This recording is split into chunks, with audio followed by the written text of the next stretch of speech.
Hi, everyone. Welcome to the Preservation Resource Center's live online class for today. We are really excited to have you all here and wanted to thank you all for coming to this class. I see some people in the audience who have been to a number of our classes, so thank you for being here. Thank you for engaging with New Orleans historic architecture, for loving your home and wanting to take care of it, and for being a supporter of the PRC. To all of our members in the audience, thank you so much for your membership. You are what makes our work possible, and we are immensely appreciative of that. If you are not yet a member of the PRC, please do consider becoming a member. Your membership dollars do keep the PRC going throughout the year and and fund all of our work that we do. From these free online classes to the kids educational programming that we're putting together. We just released a video to teach kids what a Creole cottage is. I hope you guys have seen it on social media. We're hoping to be able to produce more of that in the coming months. Our members also sustain our magazine, Preservation in Print, which is printed 9 times a year. It's an incredible award-winning magazine that members are able to have delivered direct to their doorstep. So please join. You can get our magazine delivered. You can also members also get discounts on for a number of PRC things, and you can support PRC in additional ways by looking at our merchandise. Our shop at prcno.org has a wide variety of merchandise. We just released a new line of t-shirts that are cheeky and fun. Please check them out. Consider buying one. You can wear it on your daily walk and show your pride for New Orleans historic architecture. We have an amazing coffee table book for sale called Building on the Past that tells the story of New Orleans historic architecture and how preservation and the restoration and renovation of our most incredible buildings has really made our city what it is today. That's available also for sale on our website. And keep coming to our programs. We have a wide variety of programs coming up. We have a book talk tonight with the famed author and historian Richard Campanella. Registration is currently at capacity for that, but we are trying to stream that live on Facebook, so please check it out. If you're not already registered and can't get into the class, join us on Facebook if you can. We also have an amazing event next week. In addition to a Wednesday class on New Orleans noteworthy and famed architects and their significant works with Kat Horning of New Orleans Architecture Tours, next Thursday night, we have an exclusive tour for members of the PRC only. It's a virtual tour of the World Trade Center project. We're going to be live on site at that building through Zoom, and our members will be able to see the progress on that building and hear from the architects and the contractors on that project. So please, if you're not already a member, come to that event. We would love to have you. I also want to give a quick thank you to our incredible sponsor, Stephen Richard Parnes, who is a wonderful supporter of the PRC and has sponsored our online programming during this time. Thank you to Stephen for making all of this possible. What an incredible gift to have support for this pivot on our programming for the past couple of months. If anyone else is interested in sponsoring not only our live online programming, but the wide variety of things that the PRC is going to be putting out over the next months, largely online, but we'll all see. Please contact us. You can contact me at smohan@prcno.org or our development director. Her name is Katie Fayard. Her email is kfayard@prcno.org. Please reach out to us. And reach out to us if you have any ideas for other classes or programs or buildings you want to see. Let us know. We're here to be a resource, and we want to hear from you guys. A little bit of logistics here. If you're viewing through Zoom, your mic is off and your camera is off, and that is intentional, but we do want to hear from you. If you have questions, please write them in the Q&A function at the bottom of your screen. If you are watching through Facebook, you can't necessarily ask us questions, but again, like I said, email us, let us know if you have any questions. We want to be here to be a resource. And so without further ado, I want to introduce Bill Robinson. He is an incredible building scientist and expert, particularly on your building envelope. He is going to talk to us about how to deal with moisture in your home and how to deal sort of with water management, particularly in your building envelope. Bill runs Train2Build and is a consultant. He can looks at people's houses and he knows exactly what's going on and what's wrong and how to fix it. I have yet to meet a problem with a building that Bill didn't understand better than anyone I know. So Bill, thank you for being here, and please take it away. Wow, I don't know if I can touch that, but I'll give it a shot. So let me see if I can. Okay, so you need to click off screen share so I can get into it.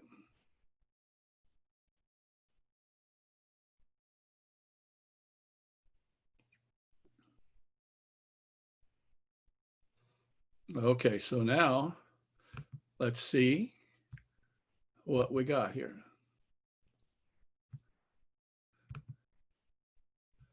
Okay.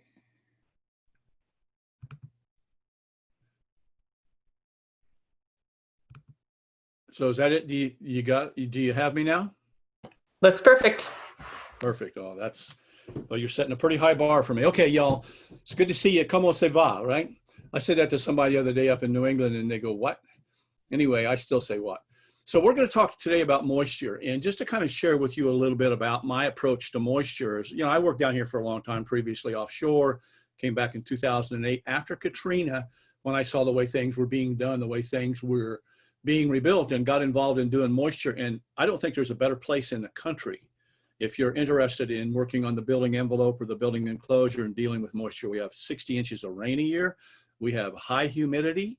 We have water in the ground, and it's right over there on the other side of the levee. So there's a lot of that to do. We have a bunch of old houses here in New Orleans, which adds to it a lot. The issue there is those houses were built, say, 100 years ago or more. And when they were built well. I mean, the crafts people who built houses here in New Orleans were amazing.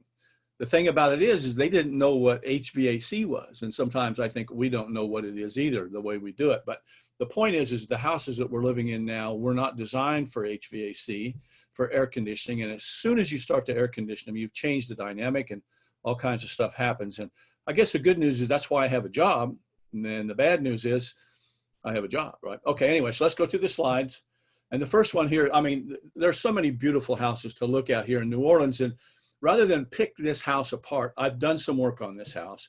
And there are so many options about things that can happen here. If you look at it, let me see if I can get to here we go, marker right there. We've got, it's not working. I can't do it. Okay. Okay. All right. So my little marker won't work. All right. So here we go. Anyway, this house has all kinds of details in it, and all those details can cause us some problems. So let's take this picture here. We're going to work off this picture. This is a house out in Holy Cross in the lower 9th Ward. And as you can see, there are plenty of opportunities for moisture leak. And I'm hoping that most of your homes are not like this, but maybe they are. There's all kinds of things that are going there. So let's dig into it a little bit. The two places where homes leak are in transitions and penetrations. And I'll explain that to you as we talk about it. This is a blow up of that photograph I showed of that green house or whatever color it was. That transition that we see in the screen now is a roof wall intersection. And there are a bunch of things there that don't work or that are going to cause problems. You can see that the piece of siding right at the edge of the roof is actually deteriorated and fallen away. And the reason is that siding is in direct contact with the roof and direct contact with moisture all the time. And over time, moisture will take anything and take it back to whatever, to the microbial growth world. The other thing that we can see here is if you look at the edge of the roof, where the roof actually, the furthest low edge of the roof, right in the middle of the screen, where it dumps over the roof, typically what we're looking for now is a kick-out flashing. And that kick-out flashing is designed to push water away from the wall. And if you go outside your home or anybody else's home and look and see at those roof wall intersections where the eave transects transects the wall, and you'll see a lot of stains and stuff. That means there's not a kick-out flashing. So that's a nice place to start to do some stuff. The other one is penetrations, and the penetrations can be doors, windows, or just holes in the wall, whether that be plumbing, electrical, and not to pick on Larry the cable guy, but Larry the cable guy will poke a hole in your wall that will cause water to get in it. So here's a close-up of a house we looked at. This is a house, this is the back of a house. It's out in Jeff Parish, actually, and it has asbestos siding on it, which is something to be careful about. What I would say about the asbestos siding is if you don't disturb it, it's okay. If you disturb it, if it's fallen off, you really need to find somebody who is a licensed asbestos remediation contractor. And you should always use people with contractor's license. Kind of a little sidebar. I have a friend out in California who just was posting on Facebook about they'd hired a contractor to build their house, and the contractor took off on them. It's like, that's never happened before, has it?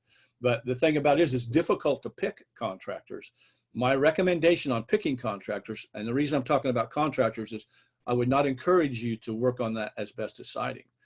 But when you get a contractor, make sure they got the license and all those things, but make sure that you kind of have a good feeling and you trust them. So this is the close-up of that, and you can see that little roof eave that was there. We're up close to it, and you can see somebody put in a bunch of caulk. In fact, inside the house, the windows, all the trim and everything was wet and decaying, because that was a leak. And so once we pulled off, if we look back here, all that caulk, I pulled the caulk out, and you can see my finger there. And if you squint and look very carefully, you can see that all that wood is decayed and rotted. And kind of as another little sidebar here, we found a lot of little things running around. And every time we do demo on a house or work on a house, and we find what we believe to be signs of termites or pests, we call the pest control people. And we had to kind of push them to get them to climb up on the ladder and take a look at that. But that was a termite problem, but the problem started because the flashing wasn't right. Right, so the other thing I'm talking about is penetrations. If you look at this, that's a dryer vent, and first of all, it doesn't have any kind of a baffle on it or any kind of a screen so that whatever wants in there can get in there. But the other thing is you can see that the flange on that is planted right on top of the siding, and there ain't no way, I want to repeat, there ain't no way that you can put that up there and caulk it and not have water come leaking into the house. So those penetrations will get you. Now look at this one. This was even better. And this is fiber cement siding, which just to say I'm not a big fan of it, but we have to live with it. So this was a dryer vent that was put in after the siding was up. And somebody took a drill and drilled a bunch of holes and knocked out the fiber cement and then stuck that out of the wall. And I'm wondering if that's going to leak. And actually, I'm not wondering if it's going to leak. I know it's going to leak. And so it's a problem. Now, there is some sort of an assembly around that dryer vent line duct, but it's going to leak. It's going to leak. It's going to leak. And this is even a better one. This is another one where somebody just poked a hole in the wall to run the line set for the HVAC unit. All right, here's another one. Now this is kind of, I don't know if you can call this a transition or a penetration, but I'm going to share this with you. This is over the top of a window. Windows should have, what you see in the picture here is called a drip cap. And nearly all the windows I've seen here in New Orleans have that drip cap. But what should be above that is a metal rigid head flashing that would be slid, right? Underneath that siding in shingle style to drain the water out. And it's missing. So what's happened is water is drained and dripped down on the top of that drip edge, and it's stayed there for long enough time that it's caused wood decay. And later on, I'm going to talk about how much water, how long exposures need to be in order to cause wood decay. So I said that transitions and penetrations are the places where you cause the problems. And then what the heck is this? Well, this is a place where there may have been a bad piece of wood. Somebody may or may not have caulked at the bottom of the overlaps. And if you look at that, and I want to point at it, but I know you can't see my finger. If you look at the bottom of that siding above where the damage is, you can see at some point in time, somebody's probably caulked that. And don't do it. We need to let those walls drain. And a thought on that is you hear a lot of people now say that homes should breathe, a house should breathe. And when I'm sitting in a meeting and somebody says a house should breathe, I know we got a lot of learning to do. Instead, what we want to say now is a house needs to dry. It needs to be able to dry. And so if there's water gets behind those weatherboards and it can't drain out, it's going to do what we see here in this damage. So there's a concept that we can look at it. I'm going to kind of give you some background here about how we want to look at stuff, how things are supposed to be, and then show you some specific examples. And so there's the 4 Ds. There's deflection, drainage, drying, and durability. And so deflection starts off with the roof overhang, and oops, we don't have many roof overhangs here in Orleans Parish, which means, or Jeff Parish, South Louisiana. So what that means, if you don't have a big roof overhang, you need to have extra drainage materials in order to cause the wall to drain. If you look at this picture, dropping below the gutter and the overhang, you'll see below that arrow to the right of that little L-shaped with a kick down, that is that rigid head flashing I was talking about. And so it's there. And if you can imagine, it's actually layered shingle style behind the siding above it. And then when we start coming down to the window, you see there's all those kickouts and drip edges that will push the water away. One of the rules in making a house moisture resistant, the first rule is everything should be shingle style, which is what's below should be covered by what's above. The next rule is there should be no horizontal surfaces on the outside. If you've got a sill, if you've got a piece of material that's horizontal, half the time it's not going to be horizontal, it's going to be tilted backwards and it's going to collect water. And there's a lot of examples of that. I promise you, if you go outside your house today, unless it's a brand new one or you've worked on it recently, you're going to find some horizontal surfaces and there's going to be some stuff that is not shingle style. Okay, so then we have drainage, and drainage is just about slopes. One of the remarkable things that I see here in New Orleans, South Louisiana, is the slope on the porches and the decks. They're radical. If you go up north, you know, you see the slope and they might be of 1/4 of an inch every foot. And here it might be 1 or 2 or 3 inches. And because we have so much rain, 60 inches a year, that has to drain off. So the roof needs to have a slope in it. Everything on the outside needs to have a slope in it. And then the soils, the site around it needs to be drained. One of the issues that we run into here is because the houses are jammed so close together that there's no room for the water to drain off. And there's actually some good resources here in town now to find people who will help you divert that water away from the house. But what happened, and now this picture shows a house that's slab on grade, and you know, we don't have very much of that. We shouldn't have any of it here. But the point is that if you don't have the water draining away from the house, it's going to collect underneath the house. And now it's going to cause wood buckling, decay, termites, and all kinds of things. So everything needs to drain away. And this is a picture. You can see that is the little digital level. This was a house we worked on. And you can see that that is perfectly flat, right? There's no slope to that. It's a window up over a porch. We ended up having to go in and cut that sill out and put a new one in. But that's a problem. That's a problem just waiting to happen. Okay, the drying. The drying is a big issue. And there's a lot to it. And I'll try to cut it. I'll try to cut right to the bone. The fact of the matter is that back in the 30s, when they started putting insulation in houses, one of the first things that happened, because the insulation now changed the drying dynamic, the whole science part of the wall. And when the walls were open and the spaces in the framing were void and open, when the wall got wet, it could dry out. As soon as we start putting insulation in the walls, it changed the dynamic. Now, in newer houses, and even some old houses, we're making them airtight or tighter, even though that's kind of an issue. So what happens now is the dynamic, the drying ability of that wall doesn't work anymore. Imagine your home right now probably doesn't have any insulation in the walls. It's got weatherboard siding, or it might have stucco, or it might have brick in it. And there's nothing in the walls. So behind that siding can dry out because that cavity is actually connected, if it's raised off the ground, from underneath in the crawl space or underneath the house all the way up into the attic. So there's almost like a chimney or a ventilation cavity where water that gets in there can dry out. Now what we're going to do is we're going to insulate that wall. We've changed the drying, we've changed the dynamic, and it doesn't work.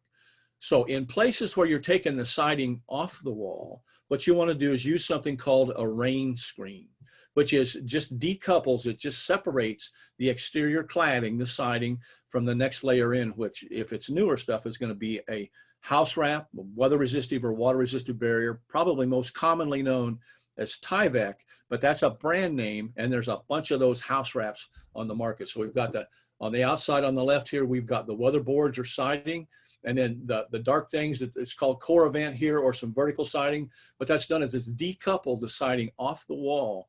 So when that siding gets wet, it can dry. There's a ventilation cavity behind it. There's all kinds of ways to make that happen. The thing about it is, if your siding's already on your house, you don't get that. So what you want to do is you want to think about, if you have an old house that you want to make more energy efficient, and you want to go spray insulation in the wall, you got to be careful about that. First of all, if there's any leaking in the wall at all, if you put certain kinds of insulation in the wall, cellulose specifically, cellulose will absorb a whole lot of water, and it will then store that water until sometime when it can dry. And in our climate, in our hot, humid climate here, things dry to the inside. It's hot and humid on the outside, it's cool and dry on the inside. Building science, second law of thermodynamics, stuff goes from more to less. Hot to cold, wet to dry, high pressure to low pressure. So anyway, with all that said, we need to be able to let those walls to dry. So I would urge you, if you have an older home that has weatherboards and no sheathing and no weather resistant barrier behind the sheathing, try not to insulate those walls, just air seal it. In a heating climate up north, the main issues for energy efficiency and comfort are air sealing and insulation. We want to stop the air from traveling from the inside to the outside. Remember, we don't want the house to breathe, we want it to dry. Okay, so down here in a cooling climate, our main issues, again, are air sealing, but now solar shading, so that while insulation is important, it's not as important as air sealing and solar shading. All right, let's go. So the last one here is durability, and I've got a whole bunch of different materials that we can use. I'm sure you've all seen some of these, let me go back. Some of these plastic products, the AZEK, the Trex, are all manufactured. They've got PVC and all kinds of other things in it. Some of those work really well and some of those don't. The other products that we're looking at, we don't get too much cedar here, but cedars, you know, cypress is our wood of choice here. And then there's, if you look at those two logos there, Woolmanized is a wood treatment, and Jasco is a wood treatment product that has a lot of copper in it, which is really good to keep wood protected, but it's not very good for the environment. So here's what we're looking at here. These are two pieces of wood cut off, and you'll notice the piece on the top has a lot of growth rings, and those growth rings, they occur every year, and that's how you can tell how old a tree is if you cut it down. So on old wood, the growth rings are tight, and they tend to be, in most cases, more naturally decay resistant. And the wood in your house that was put in there when it was built about 100 years ago, if you were to look at some of that, the grain on that is tight, and that's part of why it is so decay resistant. Now, the one on the bottom is what I call 20-year wood. Look at the difference between the growth rings on the 20-year wood and the old growth tight growth wood. You know that, I mean, it's all the difference in the world. And the thing about it is that wood at the bottom just does not have the durability. And unfortunately, unless you get something special, if you go to the big box stores and things, you're going to find the 20-year wood rather than the old growth tight wood. So the thing is, sometimes you can't help buying the 20-year wood, but if you got to buy the 20-year wood, you need to make sure you seal it. And that's the most susceptible place in that 20-year wood is at the end grain. So you really need to seal that end grain. All right, so here's a picture of one of the projects that we worked at. And if you look over here, in the pictures of the attendees are not showing up on that screen. Is that right? Because my picture's blocking the window anyway. Okay, so I'm gonna go. If you look at, there's a door to the right there, and if you look at that door, it's on a brick walkway. And what happened there was that used to be a patio over to the right. And somebody decided they want to enclose it. And so what they did was and now that's brick, and there's nothing there but brick. It's just brick on dirt. And the first thing they put down was some sort of a sill or a threshold and a bottom plate in the door. And those doors and those side lights were completely destroyed. So if you look at that and you look at the picture that just popped up here, that wood moisture content is 40%. My meter won't go any higher. That meter won't go any higher. So it is soaking wet. And towards the end of the session, you'll see kind of what those moisture contents mean and what they do. But that's soaking wet. We ended up having to take out all of that, those side lights, that door, the threshold, and rebuild it. And what we used At the bottom was a manufactured piece of material. And we used special door jamb products and special doors and sealed end grain, and spent a lot of time to make so it work. It's been 2 years and I haven't heard, and I've still got the same phone number, so I guess we're okay. All right, so if you take a look at this picture here, this is another house that we'd worked on. And if you look at it in the bottom right-hand corner of that picture, there's a space. And so these are just doors that were put in an opening. Now, a close-up, you can see that's a hole. And if you look very closely, you can see there's all kinds of rumples and discoloration, not discoloration, but you can see that that thing is going bad. And what had happened there was those doors were put in and they looked fine. They were not operable. They were fixed doors to serve like as a window or something. And it kind of makes a lot of sense to me that that's what it had, because if you have glass all the way down to the floor, you need to have safety glass. Anyway, so these were doors that were made into a window application. But what happened was when those were put in, and the story goes long about, you know, they had a really good carpenter and all that kind of stuff. But what happened when they put those doors in, I guarantee you that the end grains, if you look at the assembly, the configuration of a door or a window, the two vertical pieces on the side, on the left and the right, are called stiles. The horizontal pieces are called rails.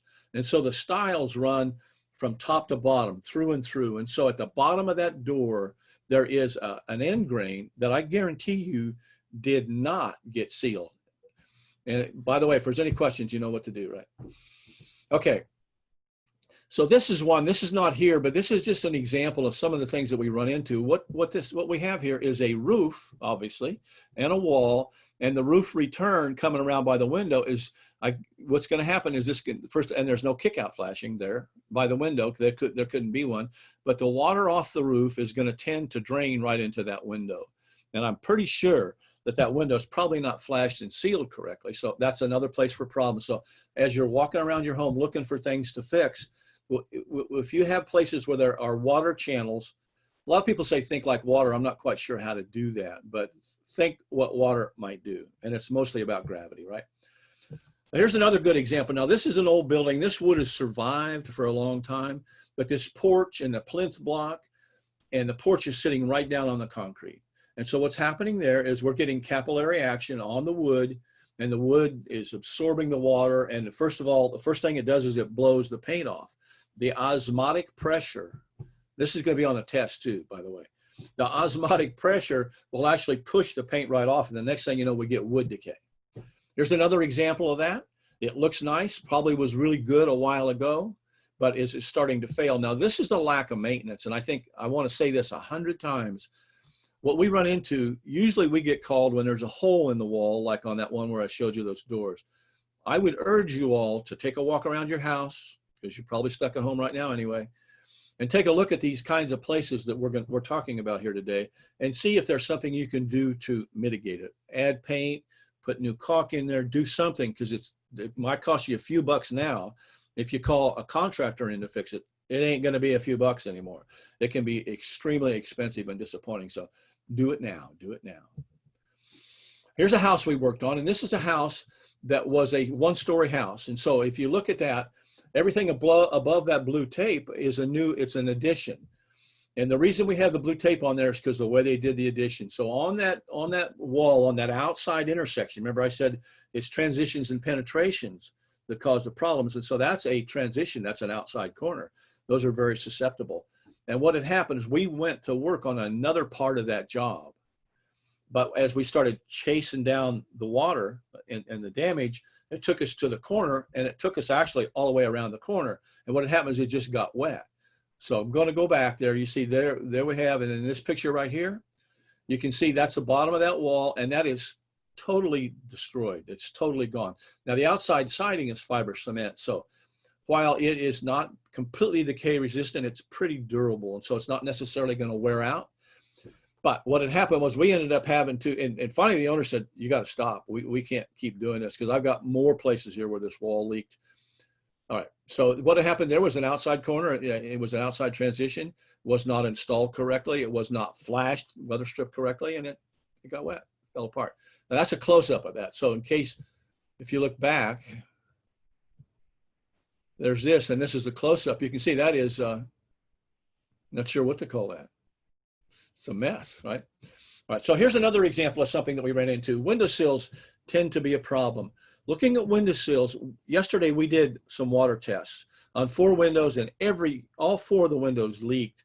And the way we do a water test is we start with a little test rack and start at the bottom, at the threshold, at the bottom of the window. And yesterday, as we were doing this water test, you know, we set the rack up, and it was me and 2 other people, and we were talking about all kinds of stuff. And after about 4 or 5 minutes, and that's all, somebody went inside and started yelling, "Shut it off, shut it off." Because there was so much water leaking through that sill. That was what I, you know, jokingly call a water feature. And some people don't think that's very funny. But the fact of the matter is the water was just gushing in there like somebody created one of those water features. And so that's a sill that from first glance looks okay, right? Okay, so we get a little closer and you can see that there is a crack joint. That's some caulk. That was the wrong kind of caulk, and so it failed. It didn't have good adhesion, cohesion, expansion, and all that kind of stuff. So that it still seems to look good. Around that, this is the same sill, same window now. You can see now I'm starting to touch the window, and you can see the stiles and the rails, the vertical and horizontal pieces of the window are starting to fall apart. The vertical piece on that window, the stile, has an end grain, and if it's not sealed and continuously maintained sealed, water will get up inside it, and when the water reaches a certain amount, the moisture, it causes decay. So another picture there, that's me sticking a little knife in there to find out how much damage there is. And so there's that. Now check it out. So that's what we end up with. But from a distance, it looked just fine.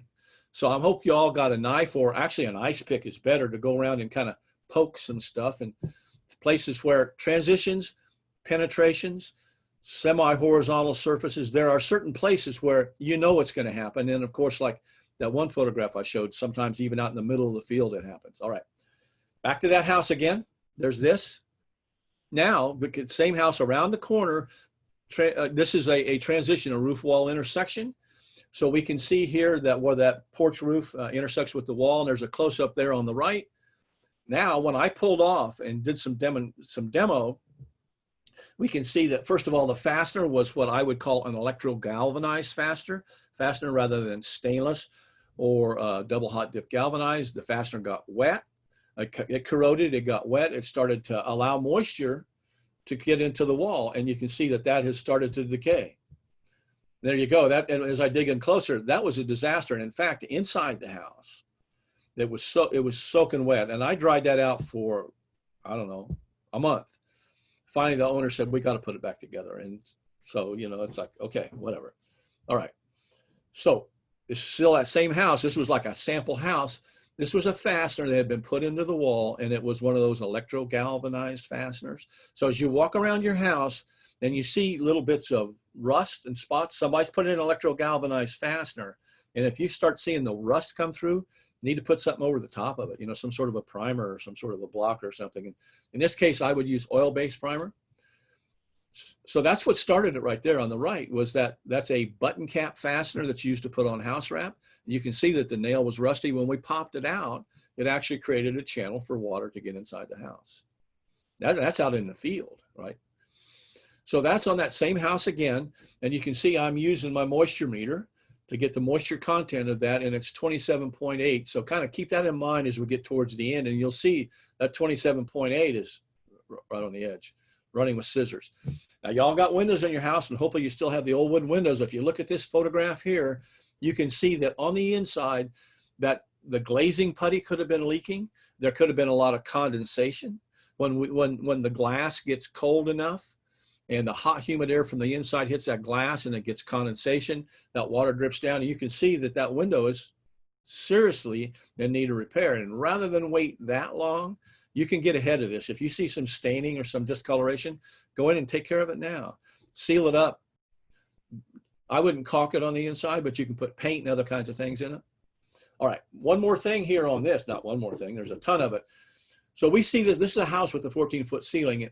I'm not sure how well it shows up, but there is water dripping. There's condensation from around that register.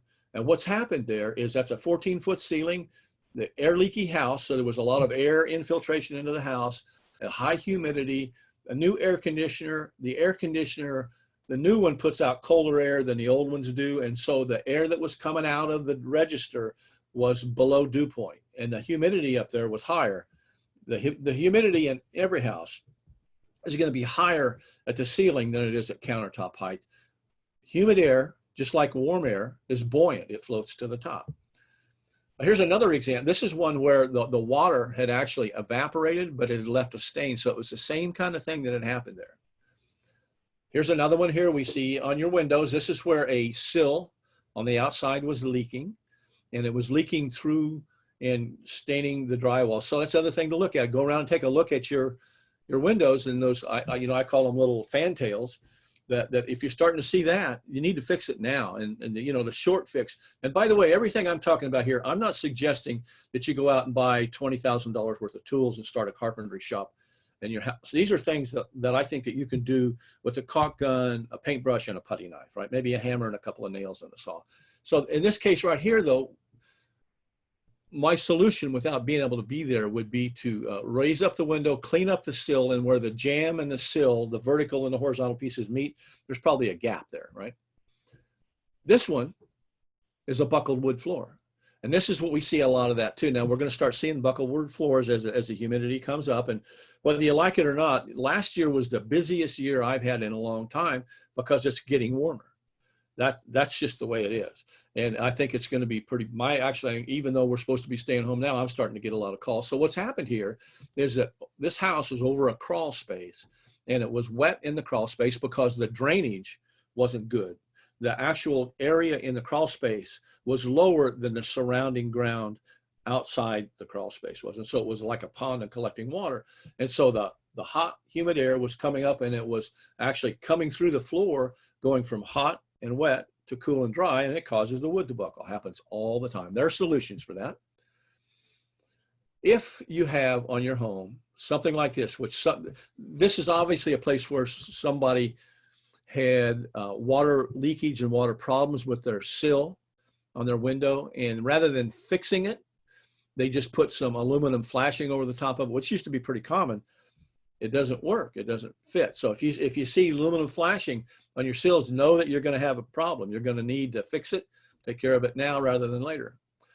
So the fixins, now we've looked at some of the stuff. The fixins, the things that we're going to use to fix it with, we're going to talk about some paint, some caulks and adhesives, some glue, wood filler and epoxy, and something called a Dutchman. All right. So we use several different kinds of paint, and whether you use oil-based paint or water, latex, acrylic paint, I don't care. What I would do though, I would recommend that you go to the paint store or a good paint shop, tell them what you're doing, and try to get good stuff. That's not the place to save money. Buying cheap paint is not the way to go. So this Zinsser cover stain, oil-based interior and exterior, I like that because it's pretty quick dry, so that if I'm putting up some trim or casing or something on the outside, and I want to be able to, I've cut it and fit it, now I want to be able to seal it, I'll use this stuff because it's oil-based and it soaks in and it works really well, and it dries or cures in about 30 minutes. So we can use that. If, on the other hand, you're working with, say, you're putting up some new siding, some cypress weatherboards, and you want to put those up. And by the way, when you buy new cypress today, you need to paint all 6 sides. All 6 sides would be the front, the back, the top, the bottom, and both ends. And this is a slow oil, and so it's going to be a lot better. It's going to be a lot more durable, but it's not that 30-minute oil that I like to use. And so on longer stuff, if you're going to put a bunch of siding up, take the time, put this stuff up. Don't buy cypress weatherboards and put this cover stain or some cheap stain blocker primer on it. It's just a waste of money. Now, the one on the right here is actually a water base. I typically don't use that, but I had an application where we were doing something where the next layer of stuff had to be water. This stuff actually works pretty good. And what's nice about it, it's called urethane acrylic, and they throw all kinds of names. You know, by the way, you can tell a lot of stuff on what kind of product it is by how you clean it up. If you can clean it up with water, guess what? It's water-based. If you need to clean up with mineral spirits, it's some sort of an oil base, and that gets all the way down into the caulks as well. So those are different choices. I would go to a local paint store, tell them what you're doing, get on file with them if you haven't already done that, so that when you buy paint for, say, the trim around your front door or something, they can put you on file. So if you ever need some more later on, you can go back and get it. All right, so the top coats, this is a Benjamin Moore product, and this is ultra spec. It's really good. It's very spendy. It's an exterior gloss. You know, paint comes different layers. You've got flat, eggshell, semi-gloss, gloss, and all those other kinds of things. And what that does is the flat paint is what we typically put on our walls. And because it doesn't show imperfections, but it's not as easy to clean, well, the higher the gloss, the easier it is to clean. So once again, unless you're a paint expert, I would just go to the paint store and work with them and let them, because the people at the paint stores and even at the big box stores are eager to help you with that. Okay, so that first one was an advanced waterborne, so we know that's oil-based. The next one here is an interior oil-based. The first one over here was exterior. The next one here is an interior oil-based. I don't know the chemistry, but I do know that if it says for interior, don't use it outside, right? Use it inside, follow the rules. This is something else I threw in here. This is a product that we use. It's got copper in it. Copper is really a great preservative for termites and also for wood decay. And so this is a can of stuff I got from somebody sent me to try it out. When we are putting up trim and moldings and things, and I'm in a hurry, and if I can't prime it, I'll maybe put something like this on it. You know, we've also found that on end grain, we can put some really good caulk on the end of that end grain, and that will stop water from coming back up in it. Now let's talk about caulks and adhesives. Most people will go out and buy painter's caulk because it's the least expensive and that's what they know the best. The thing about painter's caulk is it doesn't have a high solids content. And by the way, once again, you can tell what kind of stuff this is usually because they'll tell you how to clean it up. This is a water-based caulk and it's got acrylic latex caulk plus silicone, right? That's marketing. I wouldn't pay any attention to that. Silicone's not the right kind of stuff to use in this application. Anyway, it's very inexpensive caulk. If you want to use that inside, go ahead, but please, please, please don't do it outside if you have any expectations. This is the lowest grade caulk I would recommend you buy. Now, it still is a water-based caulk, an acrylic caulk, but it's a better caulk, you know. And by the way, most everything I'm showing here is available from the big box stores or from a local paint store. So this is the next one, the Dynaflex 230. I like that. Well, I tell people that should be your benchmark. That should be your lowest grade of caulk that you're using inside or outside. And then to the right here, what we have is a solvent-based caulk. And so what that means is, once again, it's some sort of a solids content, 60, 70% solids content. That means when it cures, it's going to shrink to that whatever size percentage of solids it is. Think about these solvent-based caulks. You clean them up with mineral spirits. Don't use them inside because the VOCs out of most of those are pretty strong and you just don't need that. You don't need that extra smell. So the next one we're going to look at is a polyurethane. This actually, I got this from a paint store. It's a polyurethane. It's a high solids content, 99%, cures on exposure to moisture in the air, sticks to a lot of things, has good adhesion, good cohesion. So this is a good one to go. This one works really well. Now, silicone. And by the way, silicone is a noun. It's not a verb. Some people say, I'm going to go silicone that joint. And that's not right.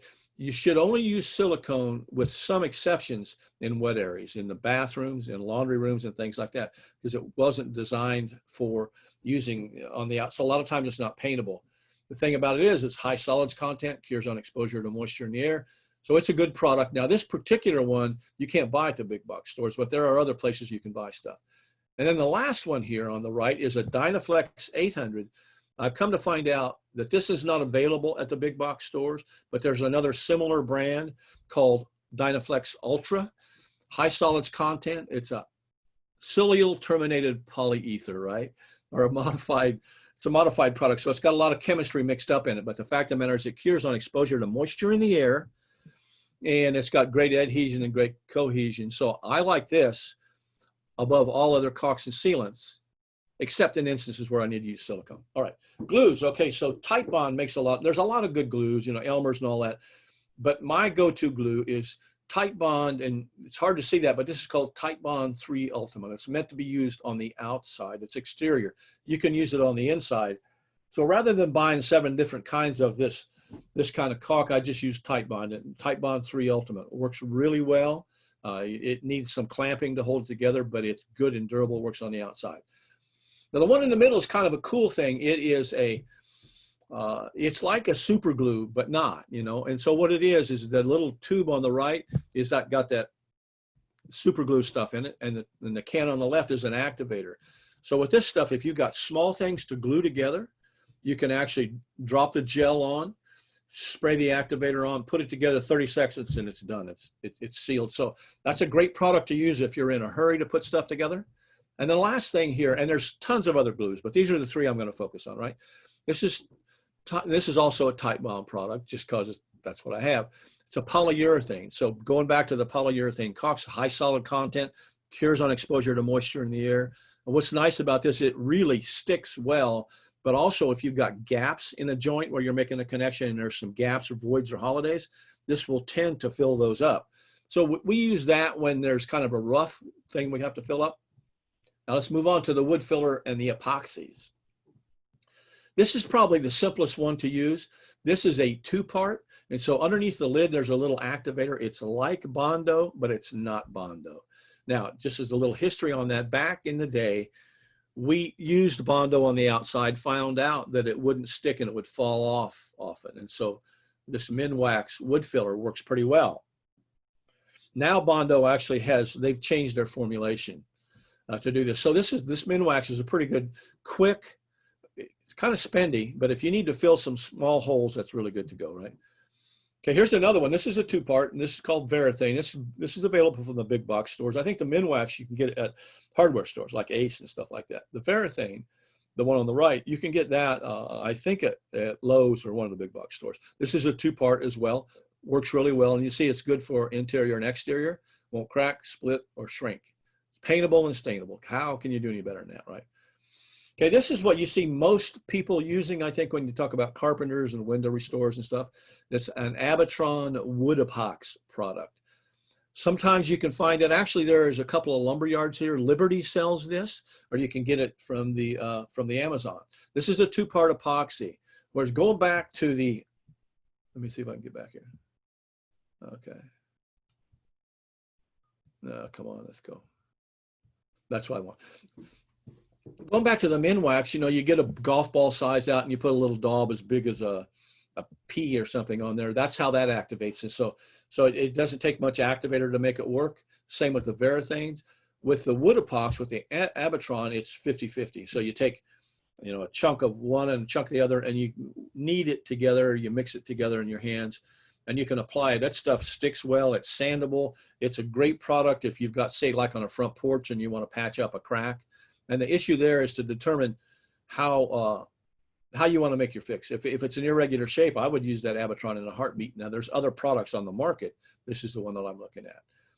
Now, along with that, there are some wood hardeners or wood conditioners. So if you're looking at a situation where you have some decayed, crumbling wood, and you dig and gouge out a fair amount of it, and then you reach a point where you say, man, I don't know how much more I'm going to do this. You want to get out all the really loose and flaky stuff.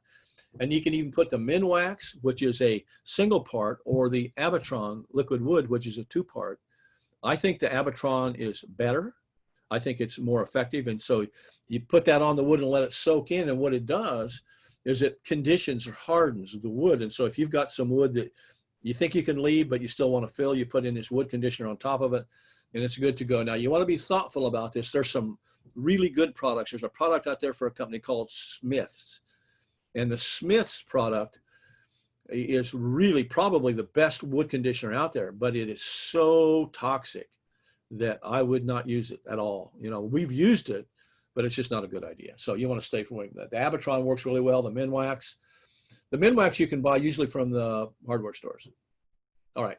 And then the last bit here is a Dutchman. And so what this would be, let's say you've got a piece of material, a door or a column or a piece of casing, that rather than fill it with Bondo, I'm using that term generically, rather than fill it with Bondo, you can actually hog out or cut out the bad wood in a regular shape and apply a new piece of wood in there.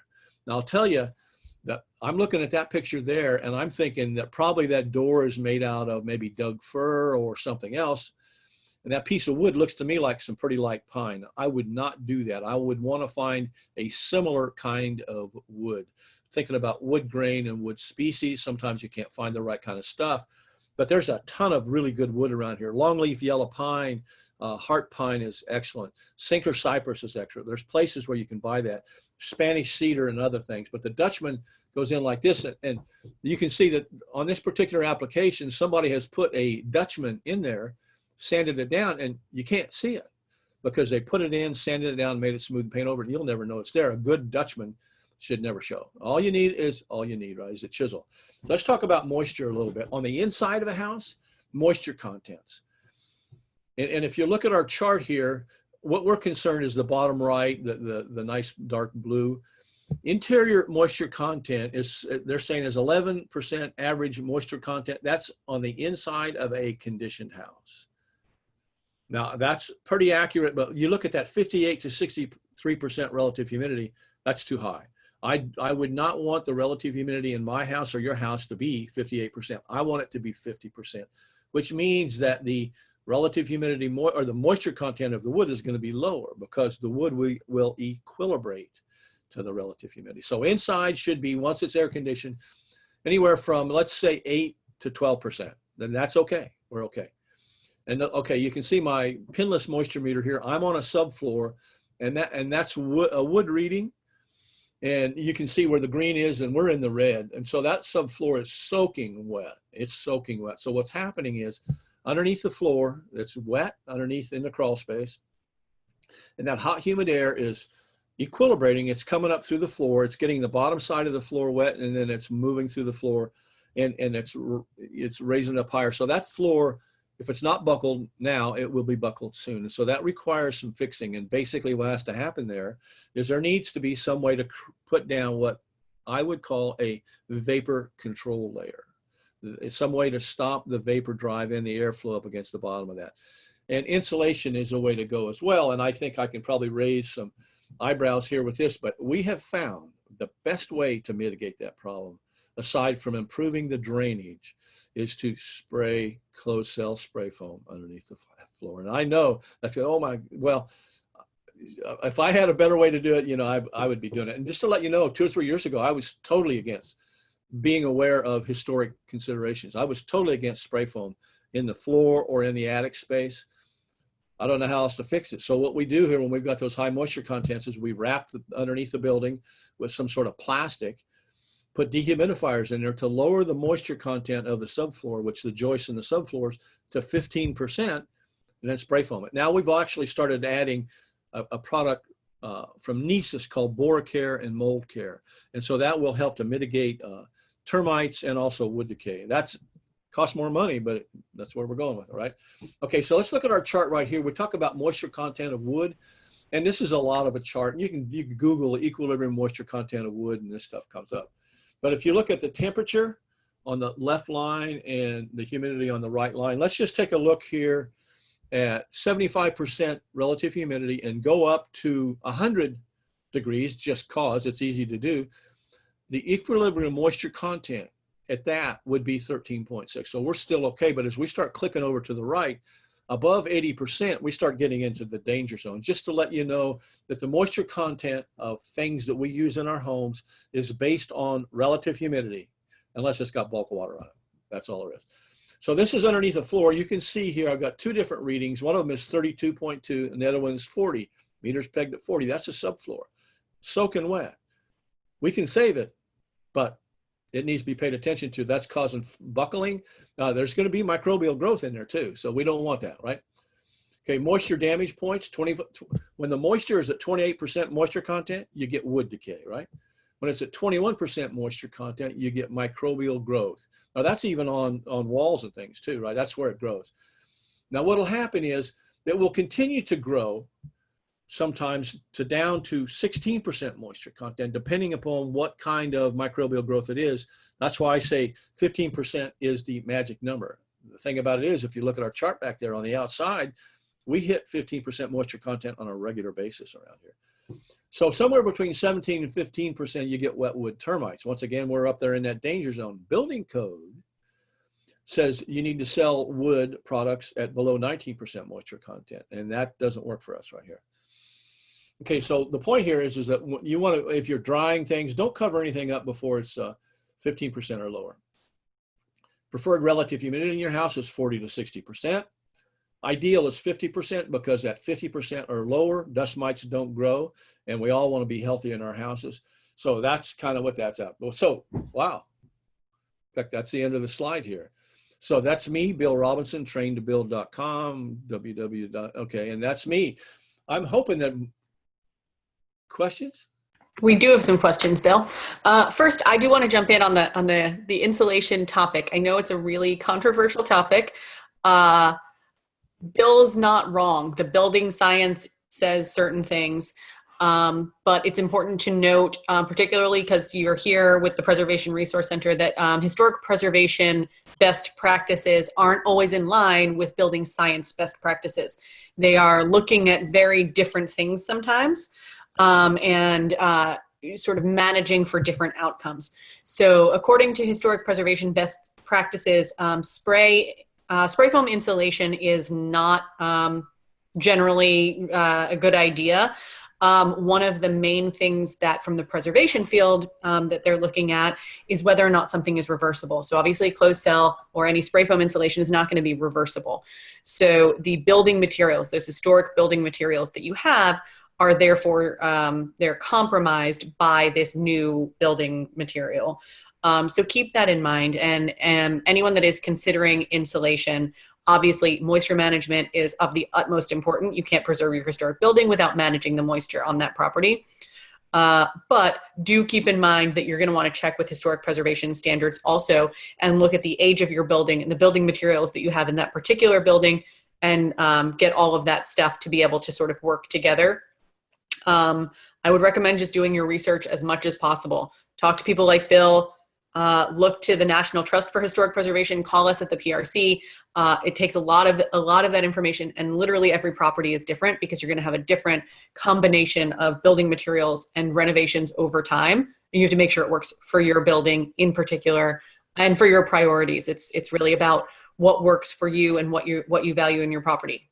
Again, of course, moisture management is important. That's why we're all here today. But I can't sort of let it go without making that statement. Preservation standards are not necessarily in line with that. So again, we're here to be a resource. So let's all look into it. I think the best way to deal with this is for everybody to become as educated as possible about all the different options. And I'd like to add a little something to that. We worked on a project consulting recently on one up in Baton Rouge that was going for SHPO, was going for historic tax credits and stuff like that. And the contractor initially bid closed cell spray foam. And then when it got to the SHPO office, they said, you can't do that. So the option to do that is to put rigid foam, thick rigid foam, polyisocyanurate or whatever, Thermax, underneath the floor joists. So now, because that's undoable, you put that up and use screws or fasteners, tape the seams, you virtually have the same effect without the spray foam. The problem with it is it costs more money. Okay, so we do have a few questions, Bill. Right. So this is sort of a two-part question. Do you recommend that every homeowner own their own moisture meter? Yes. And psychrometric hygrometer too. That's the second part, is what other diagnostic tools do you think that homeowners might want to look into owning to avoid having to call someone every time they think there might be a problem? Well, I would say first, I like to say psychrometric hygrothermometer, but I also like to say interstitial too. So you just got to watch me. But okay, so that's a device that will tell you temperature and relative humidity. And that will let you know what's going on in your house. And you can get all kinds. I have some that I think I paid $25 for, and I have some that I've paid $300 or $400 for. And there's some of them you can do Bluetooth and all that, but that'll tell your temperature and your relative humidity, because that's the first thing you really want to watch. And you can get those on the Amazon. I don't know that you can get any of those. You can buy them as inexpensively, the moisture meters, for maybe $20 or $30. The ones I have are $400 or $500. I found some nice ones that I've actually done some testing with for $40 or $50. So I would say that the psychrometric, the temperature humidity thing, and the moisture meter, that's probably the first two things I'd want to have. I mean, and if you're a gadget person, you can get some relatively inexpensive thermal cameras that will go on iPhones and Androids from a company. They're about $300, and they plug in, but they will give you some thermal imaging, which that's a whole other class. But with a thermal imager, you can actually tell where insulation is, and in some cases, you can find out where moisture is. That's it. That covers it. Great. Okay, Bill, can you recommend any precautions that a homeowner should take when introducing air conditioning for the first time to a historic brick building? Oh, the first precaution, and there's a lot of them. The first precaution is to use an HVAC contractor who knows what manual J is. I mean, my recommend, okay, and I'll explain. There are 3 manuals, J, D, and S, that contractors are probably using to size air conditioners. And they can go in and run the manual J on a computer, on a computer system, on a computer application. Orientation, windows, exterior cladding, all that, and it will help to size the HVAC unit. So what happens though is contractors will go in and they'll run a manual J, because actually Orleans Parish requires you to run a contractor to run a manual J. The problem is they don't enforce it, or they haven't been up until recently. And so they might, let's just say that they looked at your house, ran a manual J, said it should use 3 tons of air conditioning. The HVAC contractor is going to say, well, let's make it 4 tons. That way it'll cool it down better. Well, the challenge with it is the newer air conditioners on average don't remove humidity as well as the older ones do. And there's a whole lot to that, and that's a debate. So what I would want to do is make sure that the contractor, HVAC contractor, does the manual J, follows through with it. And then the other thing, and this gets me a lot of work when it doesn't happen, but the HVAC contractor, if they just come in and do the HVAC and don't look at the rest of the building envelope or building enclosure, then it's not going to work. So if they've sized it correctly for the house like it is, and there's not any insulation in it, but you know that 2 years from now, you're going to put insulation in it, you're going to have a problem. Because if you size the air conditioner today at a certain tonnage, and then 2 years later, you cut down the heat load, and now the air conditioner is going to be oversized. It's not going to work very well. So it would be sizing and then planning ahead and then looking at the entire building envelope enclosure, because a lot of times they don't do that. Great, thank you, Bill. Okay, next question. Once water has entered the walls by a heavy rain or opening during construction, how long should the walls be open after removing sheetrock?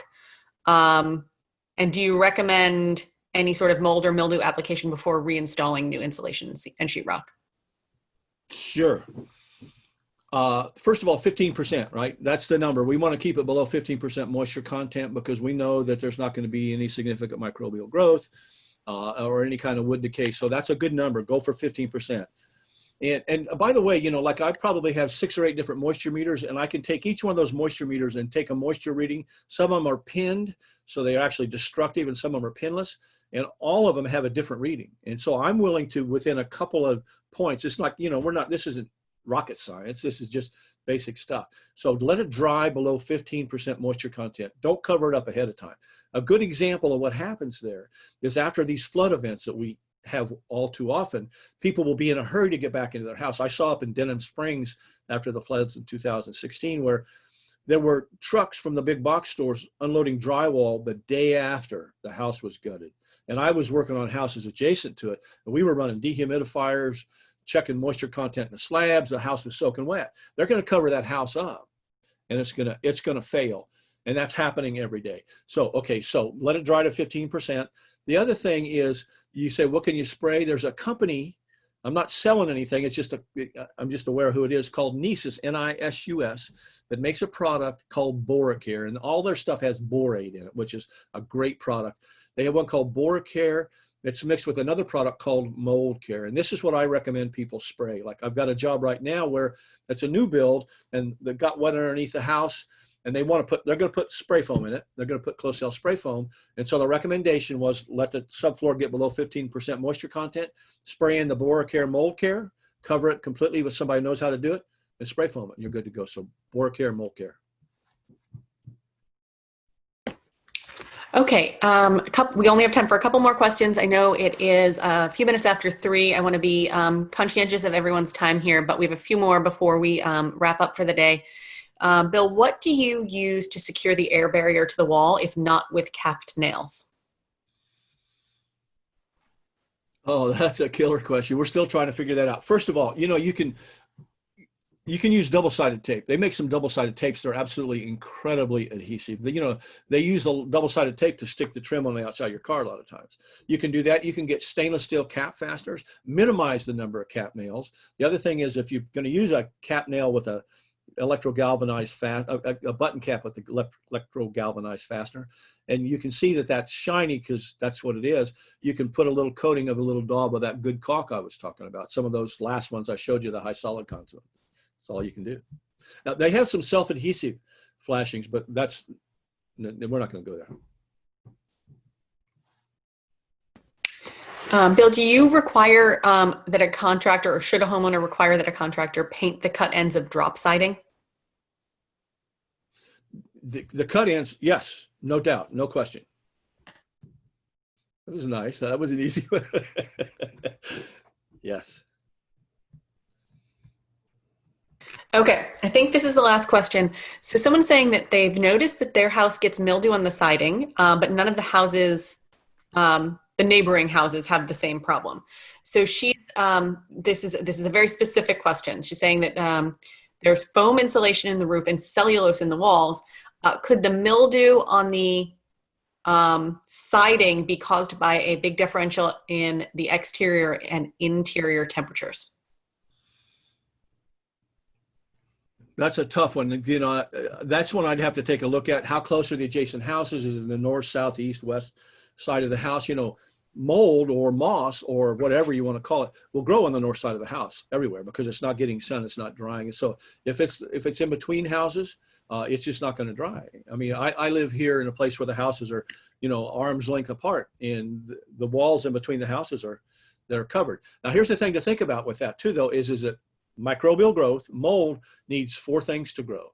It needs temperature, it needs food, which is cellulose or dust, it needs moisture, and it needs oxygen. It needs air, right? I mean, a lot of people don't say that, but if put it underwater, mold is not going to grow. So you can see mold grow on things that are not cellulose, that won't support the mold growth because it's the dust and debris. So before I did too much, I would go out and clean it very carefully. Now, we don't know what's on the siding though either. You know, are it weatherboards? Is it brick? Is it vinyl? Is it whatever it is? But I wouldn't attribute it to the temperature differential at all. I just think what's happening is it's just not able to dry out. So, Bill, I think this is a really good place to leave off. Because I think this is a great question to sort of note that there really are all of these different specifics with every property. So we want homeowners to educate themselves, get any tools that they can, or borrow them from a friend, figure out what the problem is, and be able to identify and diagnose what's going on. But if they need more help, there are resources out there. So you guys can contact Bill. This is what he does, is he consults with people about this stuff. If you have some other questions, you can always call the PRC.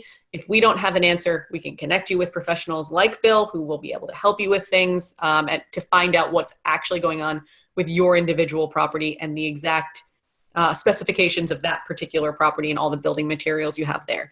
I know there have been a couple of questions that have come in that are very specific. Not necessarily exactly related to what we're talking about today, but I've asked those folks to email me. I'll connect you with Bill to help you get the answers you need. And if he needs to come take a look at it, I'll put you in touch. So thank you everyone for being here. Bill, thank you for sharing all of this incredible information. I'm going to go take a nice walk around my property now and look for some things. So I appreciate the homework, and hopefully we will hear from you guys out there if you have any questions, and we will see you soon. Thank you so much. And thank you again to our sponsor, Stephen Richard Parnes, for making this possible. Excellent. I really appreciate the opportunity. Take care, y'all. Thanks, Bill.